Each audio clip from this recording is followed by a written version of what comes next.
ተስፋ መቁረጥ ማለት ፈጣሪ የለም ብሎ እንደማለት በእግዚአብሔር ስራት ካንተ ነፍስ በላይ ባንተ ህይወት እግዚአብሔር ይመለከታል። እግዚአብሔር ነው ባለቤቱ። በገላህና በሰውነትህ የማዘዝ መብት የለም። ነገራችን ከሞም ይችላል አይደል? ሰብ በራሱ በእግዚአብሔር ስራ መግባት ነገ ስላሴ ምስጢር የእግዚአብሔር ስራ ትላንትና ታሪክ ነው፣ ዛሬ ድል ነው፣ ነገ ፈጣሪ ስጦታ።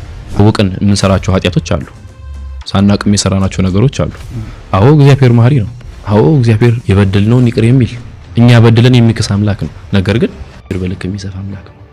የጥበብህን የሚያነሳል የሰፋህን በልክ የሚያጠብልህ እግዚአብሔር ብቻ ነው። ስለሰጠኝም ስለነሳኝም ስላደረገልኝ ነገር ተመስገን። ካህንን ወይም ደግሞ አንድ ቤተክርስቲያን የሚያገለግል ወይም ደግሞ መንፈሳዊ የሆነን ሰው ጥሩ መልበስ የለበትም፣ ጥሩ ምግብ መብላት የለበትም፣ ጥሩ ነገር ማድረግ የለበትም ብሎ የሚያስብ ሰው አለ። ውስጥ ሰላም ከሌለው እንቅልፍ ማተኛ ከሆነ ከንቱ ደስታን ባታገኝ እንኳን ከሰላም አትራቅ። ጸሎት ማለት ድልድይ ነው። ድልድይ ማለት ከማጋር ነው መገናኘበት ወይ ወዴት ነው የሚሻገርበት ብትል ከፈጠረህ እዚህ ላደረሰ ከአምላክህ የምታወራበት ቋንቋ ወይም የምትነጋገርበት መንገድ ጸሎት ይባላል። መልእክት ሊኖር ይችላል፣ የምታቀርብለት ጥያቄ ሊኖር ይችላል። እነሱን በጸሎት ጊዜ ሰጥተህ ወደ አምላክህ ነው ልትጸልይ የምትችለው። አንዳንድ ጊዜ ጸሎት ምን ይመስለዋል ሰው ጸሎት ለምን አታደርግም ይባላል። ሰው ይሄ ፈተና ገጠመኝ ህይወቴ ላይ መጣብኝ ብሎ ሰው ሲያስብ ለምን ይሄንን ነገር እንዴ ለምን አትጸልይ ስትለው ጸሎት ምን እንደሆነ የማያውቀው። ጸሎት ደግሞ ወይ አባታችን ነው ብሎ ሊጀምር ይችላል፣ እመቤታችን ብሎ ሊጨርስ ይችላል። ሰው እንዳወቀበትና እንደተማረበት መልኩ ነው እንደነገርከው ወይም ደግሞ እንደሚያውቀው ነገር ነው። ግን ጸሎት ትልቅ ኃይል አለው ከፈጣሪ የሚያገናኝ እኔና አንተ እንደዚህ እንደምናወራበት መልኩ የምታወራበት ትልቁ መንገድ ጸሎትና ጸሎት ብቻ ነው ከአምላክ የሚያገናኝ። ልንሰዋ የሚገባው መባ አለ ለእግዚአብሔር ምንድነው? ተመስገን ስለሆነው ስላልሆነው ስለሚመጣውም ስለሚቀረውም ነገር እግዚአብሔር በልክ አይደለም የሚሰፋው በልክም አይደለም የሚሰጠው። ተመስገን የምትለው ነገር ልትቀር አይገባም። ክርስቲያናዊ ወጣትነት በጣም ቀላል አይደለም። ክርስቲያናዊ ወጣትነትን መተግበር ያለብህ አንድም በመንፈሳዊነት ወደ እግዚአብሔር ለመቅረብ ስትፈልግ ያለህበት ነገር ወይም እየሰራህ ያለው ነገር ትክክል እንዳልሆነ መገንዘብና ማወቅ የሚያስፈልገው በአሁን ሰዓት ፈጣሪና ፈጣሪ መሆኑ ብቻ መረዳት ስትችል ነው። እኔ እናንተ ወጣት ነው አይደለም እንባለው። ያው እኔ ካንተ ባንስም ወጣት የተባልንበት ምክንያት ከተወለዱ ደቂቅ ህፃናት ወይም ደግሞ ከጨቅላ ህፃናት የማሰብ ችሎታውና ብቃት አለን። ከአረጋውያንና ከአዛውንት በላይ የመኖር ደግሞ ብዙ እድሜ ይኖረናል አይደለ? ያው እግዚአብሔር እድሜያችንን ያርዝምልን። ያው መጨረሻችንን ባናቅም በሱ ዘንድ ይመራ አይደለ? ወጣትነትና ክርስትና እንዴት ነው ማዳበር የምችለው ለምታስብ ከሆነ አሁን ያለህበት ነገር ነጥቡ መመልከት ነው። ራስን በነጭ ልሙጥሉክ ተመልከተው። ለምሳሌ መሃል ላይ አንድ ነጥብ ቢኖረው ምን አለው ቢባል ጥቁር ነጥብ ይበልጥ አስተውለን ልናያት እንችላለን ይመስለኛል አይደል? በዛ በኩል ያለን ነገር ግን አናስተውለው። ስለዚህ በወጣትነት በጓደኝነት ግፊት የገባንበት ህይወት ይኖር ይችላል፣ ሱስ ሊሆን ይችላል፣ ከእግዚአብሔር ቤት መራቅ ሊሆን ይችላል። ብዙ አይነት ነገር ይመጣል። የሰው የየራሱ ገበናና ጉድፍ የራሱ ስተት ይኖረዋል አይደል?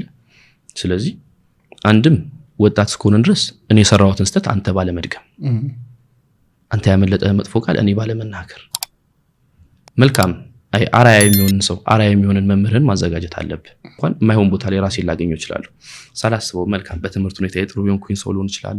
በመልካም ነገር እግዚአብሔር አድሎኝ ከቤተ መቅደሱ እንኳን ማገለግል ሰው ሆኜ ማይሆን ነገር ላይ ራሴን ላገኘው ይችላል። እንዴት ነው መመለስ የምችለው? እንዴት ነው ራሴን ማስተካከል የምችለው? ወጣቴ ፈጣሪውን የሚፈራ ክርስቲያን እንዴት ነው መሆን የምችለው? አንደኛ እግዚአብሔር የሚለመን አምላክ ነው። እግዚአብሔር ይቅር የሚል አምላክ ነው።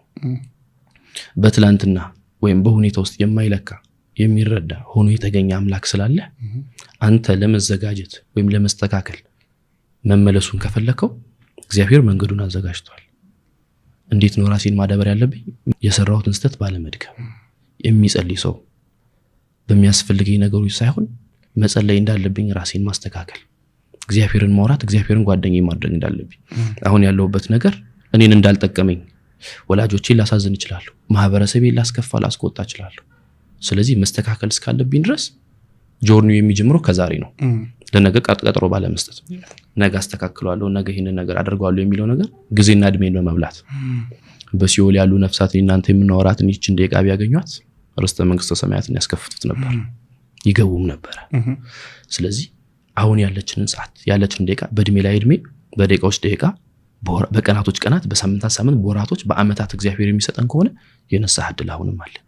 ንስሐ ኃጢአትን እጥብ ታረጋለች ጾም ቁስልን ትፈውሳለች ስለዚህ ምን ማድረግ አለ ራስን ከማስተካከል ይጀምራል መለወጥ መፈለግ ከፈለክ ለመለወጥ ራስን ማስተካከል ራስን ማደስ ከፈለክ አሁን ነው ዛሬም አይደለም በኋላም አይደለም አሁን ነው ካሁን ነው የሚጀምረው ተግባራዊ ክርስትናን ራስስ ታዳብረው ነው ትልቁ ነገር ደግሞ ፍላጎት ነው ስላየህ አይደለም መንፈሳዊ ቅናት በወንድሞች ላይ ያድርብ ይገባል እግዚአብሔር ቤት በሚመላለሱ በሚያገለግሉ ቁርኝታቸው ከእግዚአብሔር ጋር የሆነ ስራቸው ከእግዚአብሔር ጋር ሪሌትድ ከሆኑ ሰዎች ጋር ባቱል እንኳን መንፈሳዊ ቅናት በውስጥ ላይ ያድርብ ይገባል ልትቀና ይገባል ምክንያቱም ምንድነው ማትቀናበት አንተ ጧት ተነስተህ ኪዳን የምታደርስ ወደ ፈጣሪ ቤት ሮጠ የምትሄድ ከሆነ ማልቀናበት ምክንያት ምንድነው ያዘኝ መስተካከል ከዛሬ ነው የሚጀምረው ብድግ ብለህ አልጋህን ከማንጠፍ ይጀምራል መስተካከል ማለት ለእናትህ ቀጥተኛ መልስ በመመለስ ይሆናል ፊትን ታጥበህ ከመውጣት ይጀምራል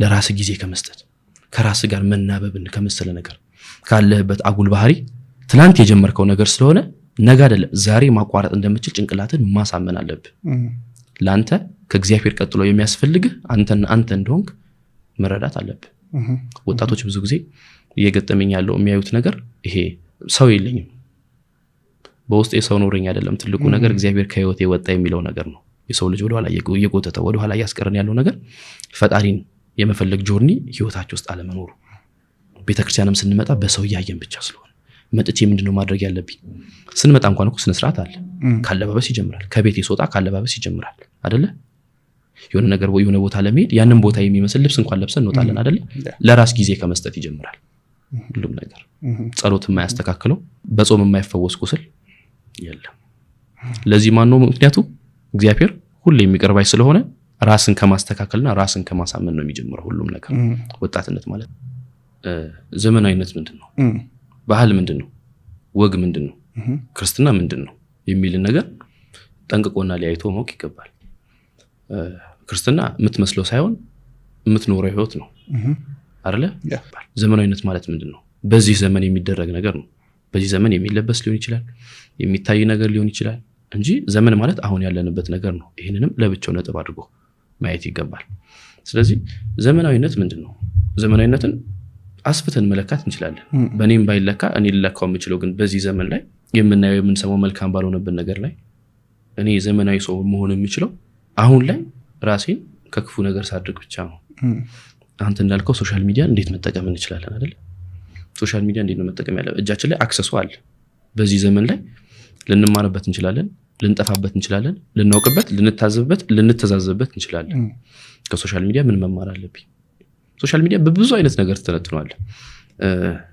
ሶሻል ሚዲያን እንደ እንጀራ የሚጠቀማል እንደ መማሪያ የሚጠቀማል እንደ ማስተማሪያ የሚጠቀማል እንደ መታወቂያም እንደ ሁሉም ነገር ሶሻል ሚዲያ ላይ ገብቼ ማየት ምንድነው ያለብኝ የሚያስተምረኝ ነገር ይዤ መውጣት አለብኝ እምረዳበት ነገር ይዤ መውጣት አለብኝ ሁሉም ነገር መልካም ነው ማለት አይደለም የራሱ ደግሞ የሆነ ተጽዕኖ ሊፈጥር የሚችል የማይሆን ደግሞ የሶሻል ሚዲያ መጥፎ ጎን አለው አይደለ የሆነ ጀርባ አለው ማድረግ ምን ይችላል እንዴት ነው መከታተል ያለብኝ ብዙ አይነት ወንድሞች አሉ በሶሻል ሚዲያ የሚያስተምሩ ዕውቀቱ ያላቸው የተገለጠላቸው ጎበዝ ልጆች አሉ ነፍስን ማዳን የሚችሉ እያስተማሩ ያሉ ብዙ ወንድሞች አሉ ዜና እንደሱ አይነት ነገሮች አሉ ምን እንማርበታለን ምን ተጠቅመንበታል የሚሰራለ ይሰራለ ሰርቶ የተለወጣለ መልእክት ያስተላልፋል ያላለ የሚያስተምራለ እንደየ ኮንተንታችን ይለያያል እንደየ ሰው ኮንተንት ይለያያል ግን እንደኔ በዘመናዊነት ላይ የሚችለው ነገር በአሁን ሰዓት ላይ በዚህ ዘመን እንዳንጠፋ ጊዜውም ትንሽ ፊቱን ያዞረም ስለሆነ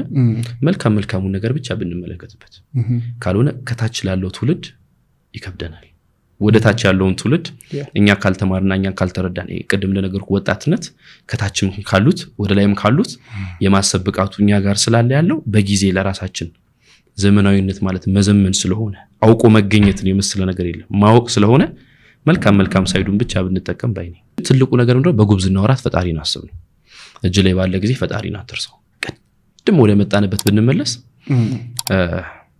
እንዳልረሳ ባለጠጋ ታርገኝ እንዳላማረረ ድህነትን ወደኔ አታምጣው ወይም ቅድም የነገርኩ ጌታ ሆይ ሁለት ነገርን ካንተ ሻለው ወደ ምትለው አመልክት እንመለሳለን ማለት ነው። ባለን ነገር በነገራችን ላይ እግዚአብሔር ይከብርበት። በሰራነው ባገኘንበት በቤታችን በጓዳችን በገበናችን ትልቁ ነገር እግዚአብሔር ሲከብርበት ነው። ካልሆነ ጠፊ ነገር ነው። ትላንት የመጣ ነገ የሚሄድ ነገር ነው።